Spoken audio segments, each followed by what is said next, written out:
Good thing as I told my slowly to the job in Mama, wasn't it like legend board deep on Leo, screenshot you like bar. Poma wasn't ye bit had a 2 rate and titty jet don't wine, slowly music go now let the bob be done out on Mama. The only wasn't a favor count cook video ten poet, come mamma and man bit habare, Sajaya, Producious over Funame, Puendwale Kama, pioneer women, pioneer and Elebio, open name, couldn't screenshot you had a bone you may, you let be open name.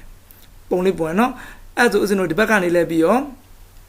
a yellow the upon my Muduli, you upon my Chileba, or to Slema, Manchichirame, the my short transform market, a Manchichitalu, a Manchigo, Puma, no? Pebble in my illegal Makudu, you may, you lebio, Uzino, swine the cool wine, will not catch shishi, only wine. While the back and Uzino, a piano, you lame, a piano, you lebio, Dima. The 2 powder ma gradient 2 no gradient 2 ma pink buckets as no tali you have pink bucket go you video was not check them a piali pure no control D's slap your video the chow tulio chem the back as Zundulio you may you let be on the chow tulio check them ya be Eddie Chema the back bomb handulio you may lawali bodaka di ludishwin no to a illegal maquidu and a clegonsa wine in a pitted way illegal maquidu you have you know, keep a clegg on my talent, no? Clegg on happy keep or neighbor, or done a sugar learn a pime, PB Maukleo piece of them. That's a leg on to saw wine by no? Because here, Maugolome, keyboard colome, control 0. Control 0 in the good and the Pisai no? I'm a Mudulio Julame. Julabio, no, keep pork and the block. Or take you learn a PW, Eddie Halley, no, jail body of what they like. Because here, Julame, control D, select your no? The jail bone tableau. Chema bit of the Zondu Yumo, the end of the Zondu you like me, you have your own machelame. Below she spave out Lena Fidame, good luckily Pola Cochema to list well, no, eh. Celebrity born with illegal Maku you have you have your the upon was no Columbia, jail bone upon my wine, no. Nia, quite imagine, spave out Lena Filabio, the annual sweater yard, sweater big amateur. Lega melone, no, Mago lega melone, I don't know. I'm going to bisuma, Lego lobono, I'm going to machine, Lego melone, a short deal, Maglio Lena Fibra Lodiano, spave out Lena melone, and my husband, the bonnet fury, control 0, Pisai Fury. Pisai Fury, ma, the boa Mudulio Yume, Mudulio Yulabio, or down neve, or down everything on copy kume. No, our genie did a detail women, a detail transform women, transform in a bio, the Maboma, scales out channel, no, to remove Pompol, as my other tea lime, belong you. Talio, Cologena, Chema, the Adijima, and I come, and I call a guru, no, selection in the Jamaco with Lodoli swim, but in Meloni, Benia Tam, the Cotajan, the Alimatam, no, Talabio. Copy Google or die Shigo name, label luckily a feeble soname. Shigo Neala, 10 at least watching the nature, no, or dollar copy. Cologen, Tatalogy, to like Margot look my legal, no, because control the selection. Could I have the Bezonze Clio celebim, no? The Mausano Zondu, Kibo and the shock at Domazo, Zagunilla, Zondubian, Gem, I think Mausano, spave out Lena Pime, handle the ball account to Sulam, no? And rectangular maquidu you may, the rectangular maquidu ne dibazons would show me down low, one swellem. 80 was no mature one at the nomadi, a pure celebi illusion. The selected they are pure no illusion, but so they clear jam, no? I was no mature one you them. Mature one you may, you never did at him. I was no my Peter, the keyboard and the auto land in Pidame, Peter check the lamb. Mabazon they clear select, pure no, control 0, Pisai. I am a so copy Kuma period of hope one of Mudurio Julame, Mudua copy Kurava. I can auto name or name the copy for no animal feed with a load swimmer. I'm lonely to pay out, no? Thou copy le Kuma 10 and let Twajin, or done a shiko keyboard and a feeble and a sweatome. At the lowly target, Nakuyano, Division the globe, and some of the pioneer editor women, Salama Biausin, no?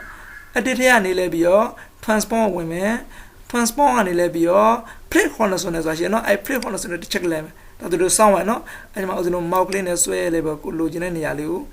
swell and Diabo, no? That's a yellow Maconin Kuyano, control D, slap your life. What are the Pierre de Lilo, no? Pierre de Lobo, keyboard ကလည်း Z ကိုနှိပ်လိုက်မယ်ဒါ zone 2ပြောင်းပါမယ် zone 2ကလည်းချက်လိုက်မယ်နော်ချက်ပြီးတော့ space bar ကိုလက်နဲ့ဖိမယ် hand 2လေးပေါ်တဲ့ကောင်လည်းဆွဲလိုက်မယ်နော်ဦးဇင်းတို့ဒါ lanso 2ကိုသုံးပါဖြစ်တဲ့အတွက် lanso 2ကိုယူလိုက်မယ်ယူတဲ့ပုံဦးဇင်းတို့ lanso 2နဲ့ဒီဟာလေးကိုဦးဇင်းတို့ mouse ကလေးနဲ့ဖိလိုက်ပြီးလိုလိုလေးဆွဲပါလို့ရတယ်ပေါ့နော်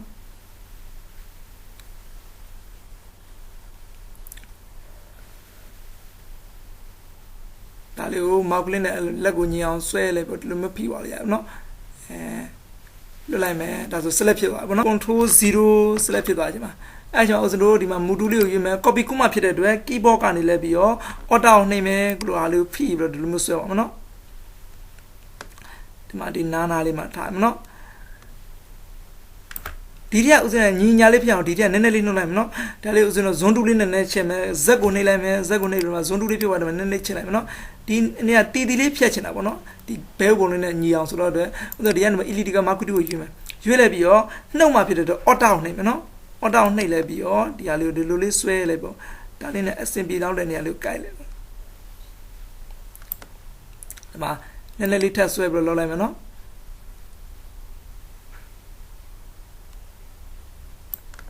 ဒီလိုလေးနှုတ်လိုက်ဒါဆိုအဆင်ပြေသွားပြီနော်အဆင်ပြေ control 0 ဖြစ်ဆိုင်ဖြစ်သွားပြီနော်ဖြစ်ဆိုင်ဖြစ်တဲ့အချိန်မှာဒါလေးကိုဦးဇင်းတို့ mouse ကလေးနဲ့ရွှေ့လေကိုလိုချင်တဲ့နေရာလေးကိုလိုမျိုးရွှေ့လို့ရတယ်ပေါ့နော်ဒါလေးကိုနည်းနည်းရွှေ့ရမယ်ဒါထပ် copy ခုမှဖြစ်တဲ့အတွက် alt key ကိုနှိပ်မယ်တန်းတန်းလေးဖြစ်တဲ့ shift key ကိုဖိမယ်ဒီမှာအပေါ်ဆုံးကဦးဇင်းတို့ဒီ move tool လေးကိုရွေးထားမှာနော် alt နဲ့ shift ကို keyboard ကဖိလိုက်ပြီးတော့ဆွဲလိုက်မယ်ဒီဘက်ကိုဆွဲလိုက်မယ်နော်ဒါတန်းတန်းလေးဖြစ်သွားနော်အဲ့လိုတန်းတန်းဖြစ်တော့ဒါလိုပြန်ဆောင်းမှဖြစ်တဲ့ဒီမှာ select ဖြစ်နေတယ်နော် edit ထဲဝင်မယ် edit ထဲကနေဦးဇင်းတို့ဒီမှာ transform ဝင်မယ် transform ကနေလဲပြီးတော့အောက်မှာဦးဇင်းတို့ rotate 180ဆိုရှင်နော်နှိပ်လိုက်ချင်းဒီလိုပြန်ဆောင်းပါလေဆောင်းပါကြမှာဦးဇင်းတို့ဒီဘက်ကလေးကိုနည်းနည်းလေးဆွဲလိုက်မယ်ခုလိုဖြစ်သွားနော်ခုလိုဖြစ်သွားကျွန်တော် control D ဆို select ဖြစ်လိုက်မယ်သူချင်းနားလေးနှစ်ဖက်ရအောင်နော်ခုတခါဒီဘူးတီလေးကို select ပေးမယ် keyboard ကနေပြီး Z ကိုနှိပ်လိုက်မယ် zone 2ဖြစ်သွားလဲ zone 2ဖြစ်သွားဒီချက်လိုက်ဘူးနော်ဒါချက်ပါမယ် space bar ကိုလက်နဲ့ပုံမယ် hand 2လေးပေါ်တဲ့ကောင်ကခလက်ကောင်လေးဒီလိုဆွဲယူလိုက်မယ်နော်သူက magic wand 2ကိုသုံးမှာဖြစ်တယ်ဒီမှာဦးဇင်းတို့ magic wand 2ကိုယူလိုက်မယ်ယူလိုက်ပါ magic wand မှာ tolerance တန်ဖိုးဒီမှာ40ပေါ့နော်40ဆိုရင်နည်းတယ်လို့ဦးဇင်းထင်ရင်50လောက်ပြောင်းလိုက်မယ်ပေါ့နော်50ပြောင်းလိုက်မယ် tolerance တန်ဖိုး50ပြောင်းပြီးလို့ရှင်ဒီမှာ check click ကြရနော်ဒီမှာဒီလောက်ပြောဒီမှာဒါလေးကျန်သေးထပ်ပေါင်းမှဖြစ်တဲ့ keyboard ကနေ shift ကိုနှိပ်မယ်ကျန်တဲ့နေရာလေးကိုထပ်ပြီးတော့နှိပ်လိုက်ပေါ့နော်ဒါဆိုဘူးတီလေးကို select ဖြစ်ပါနော် control 0 ဖြစ်ဆိုင်ဖြစ်သွားတယ်ဖြစ်ဆိုင်ဖြစ်တဲ့ထဲမှာဦးဇင်းတို့ဒီ move tool လေးကိုရွေးမယ်အပေါ်မြားလေးပေါ့နော် keyboard ကနေပြီး alt ကိုနှိပ်ထားမယ် copy ကူလိုက်မယ်ဒီလိုလေးဆွဲလိုက်မယ်ဒီမှာနှာခေါင်းနေရာလေးမှာထားလိုက်မယ်ပေါ့နော်ဟုတ်ပြီကြိုက်ပြီဆို control D select ဖြစ်မယ်ပေါ့နော်ခုနကဒီပါဇက်ကလေးကိုရွေးမယ်ပါဇက်လေးရွေးပြီး keyboard ကနေ Z ကိုနှိပ်လိုက်မယ်ဒါဆို zone shortcut ပေါ့နော် zone 2ပြောင်းရမယ်အဲ့ဒီမှာ space bar ကိုလက်နဲ့ဖိထားမယ် hand 2လေးပေါ်တဲ့အခါမှာပါဇက်ကလေးကိုဆွဲယူလိုက်မယ်ပါဇက်ကလေးကို select ပေးဖို့အတွက် magnetic lens 2ကိုသုံးပါပါ1000ဒီဥစဉ် magnetic lens 2ကိုရွေးမယ်ပေါ့နော်ဒီ2ပေါက်တည်းကနေ magnetic lens 2ကိုရွေးမယ်သူကတန်းလိုက်သဘောတရားဆိုတော့တစ်ချက်မှာမှတ်လိုက်ပေါ့မှတ်လိုက်ပြီးတော့ဒီလိုအနားလေးကိုကတ်ပြီးတော့ပဲဆွဲဆိုတော့မယ်လိုတဲ့နေရာလေးမှာတော့တစ်ချက်ဖိပေးလိုက်ပေါ့နော်ဒါသူကတန်းလိုက်သဘောတရားရဒီအယောင်ရှိတဲ့နေရာလေးတွေသူကကတ်သွားမှာလိုချင်နေရာလေးမှာတော့တစ်ချက်လောက်မောက်ကလေးနှိပ်သွားပေါ့နော်ဒီနားလေးဒီလိုမျိုးလေးကတ်ဆွဲပါလို့ရှင်ရပါတယ်ဆုံးလာတဲ့တစ်ချက်ကလေးဒီမှာဒီ select ဖြစ်ပါနော် control 0 ဖြစ်ဆိုင်ပြန်ဖြစ်ပါနော်အဲ့ဒီမှာဦးဇင်းတို့အပေါ်ဆုံးကလည်း move tool ကိုရွေးမယ် move tool ရွေးလိုက်ပြီးတော့ alt ကိုလက်နဲ့ဖိမယ်ဖိပြီးတဲ့အခါမှာ copy ယူပြီးတော့ဆွဲလိုက်မယ်နော်ပါစက်နေရာလေးမှာသွားထားလိုက်မယ်နော်ဒါ keyboard ကနေ control T ကိုနှိပ်လိုက်ကြတာ transform ပေါ့နော်ဖြစ်သွားလဲအဲ့ဒီမှာဦးဇင်းတို့ဒီဟာလေးကိုဒီလိုမျိုးကြိုက်တယ်လို့လေးချက်လို့ရလိုချင်တဲ့ scale ထားလို့ရပါတော့အဲ့ဒါဆိုပါစက်ကလေးဖြစ်သွားပြီပြီးလို့ရှင် enter ခေါက် control D select ဖြောက်ဒီသပင်လေးပေါ့နော်သပင်လေးကိုတော့ quick lens 2 quick selection 2ကိုဖြစ်သုံးမှဖြစ်တဲ့ဒီအပေါ်မှာဦးဇင်းတို့ magnetic lens ဒီအပေါ် magic wand ရဲ့အပေါ်မှာ quick selection ဆိုရှင်နော် quick selection ကိုယူလိုက်မယ်ရွေးလိုက်ပြီးဦးဇင်းတို့ဒီမှာတစ်ချက် click လိုက်မယ်ဒါ click ရရင်ဒီမှာအကုန်လုံးသူ select ပေးပြီးသားဖြစ်ပါနော်အဲ့ဒီမှာဦးဇင်းတို့ move tool ကိုပေါ့နော် move tool ကို keyboard က shortcut သုံးချင်တယ်ဆိုရင် V ကိုနှိပ်လိုက်မယ်နော်ဒါဆိုရင် move tool ဖြစ်တယ် alt ကိုနှိပ်မယ်ဒါလေးကိုဆွဲပါမယ်ခေါင်းလေးမှာတက်လိုက်မယ်ပေါ့နော်ဒါလေးကို control T နဲ့နှိပ်လိုက်မယ်ဒါဆိုရင်ပေါ်ကနေပြီးတော့ transform ပုံစံဝင်ပါဘူးเนาะဒါလေးကိုလိုချင်တဲ့ပုံစံမျိုးလေးယူလိုက်မယ်ယူလိုက်ပြီးတော့အပေါ်ခေါင်းလေးဒီလိုမျိုးတက်လိုက်မယ်ပေါ့เนาะကြိုက်ပြီဆိုရင် enter ခေါက် control D select ဖြောက်เนาะ ကနောက်ဆုံးပေါ့နော်လန်ဆိုတူနဲ့ political လန်ဆိုတူကိုတွက်တော့မှာပါဇက်ကိုနှိပ်မယ်ဇွန်းဖြစ်တယ်ကျွန်မတို့နည်းနည်းလေးချက်လိုက်မယ်နော်ချက်လိုက်ပေါ့ space bar ကိုလက်နဲ့ဖိမယ်ဘလိုမျိုးလေးဆွဲလိုက်မယ်နော်တူပေါက်တဲ့ကနေဦးဇင်းတို့ဝင်လိုက်မယ်အပေါ်မှာလန်ဆိုတူကိုယူလိုက်မယ်နော်လန်ဆိုတူကိုယူလိုက်ပေါ့ဦးဇင်းတို့စတော့မှတ်မယ်ဒါလေးကိုဦးဇင်းတို့စလက်ကလေးနဲ့ဖိပြီးတော့ဒါဆွဲပါမယ်လန်ဆိုတူနဲ့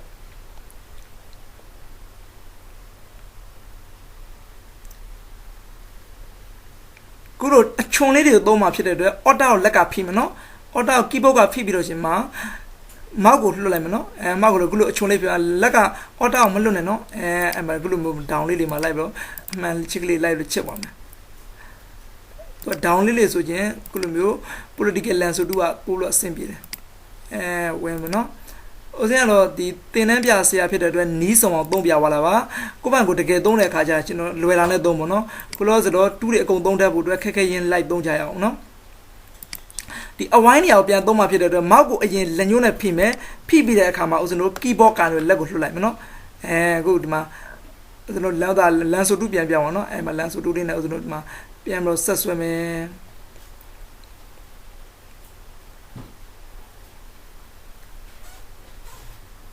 ်တခါ political lens ဆိုတော့ပြန်သုံးဖို့အတွက် auto ကိုအရင်ဖိမယ်ဖိမှာမောက်ကိုလွှတ်မယ်လွှတ်ပြီးလို့ရှင်ဒီလိုမျိုး down လေးတွေမှာတူပြောင်းသွားလို့ရှင်မှာဒီလို down လေးတွေမှာလိုလိုလေးဆွဲမယ်ပေါ့နော်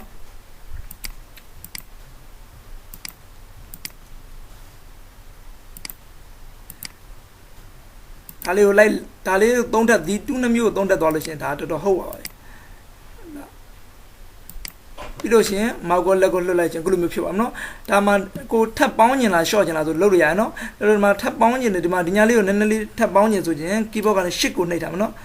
ရှစ်ကိုနှိပ်လိုက်ပြီးတော့ခုလိုမျိုးလေးကိုလိုချင်တဲ့သားလေးကိုဒီလိုမျိုးဆွဲပြီးတော့ဒီလိုပေါင်းလိုက်လို့ရတယ်နော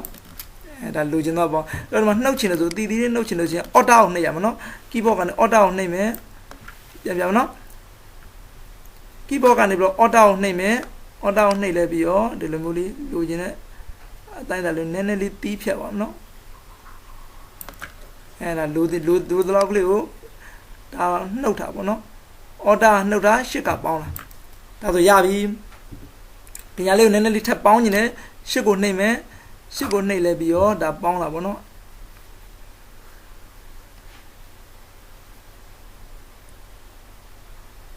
လက်ကိုဒါလက်ငြိမ်မှုမောက်ကဲ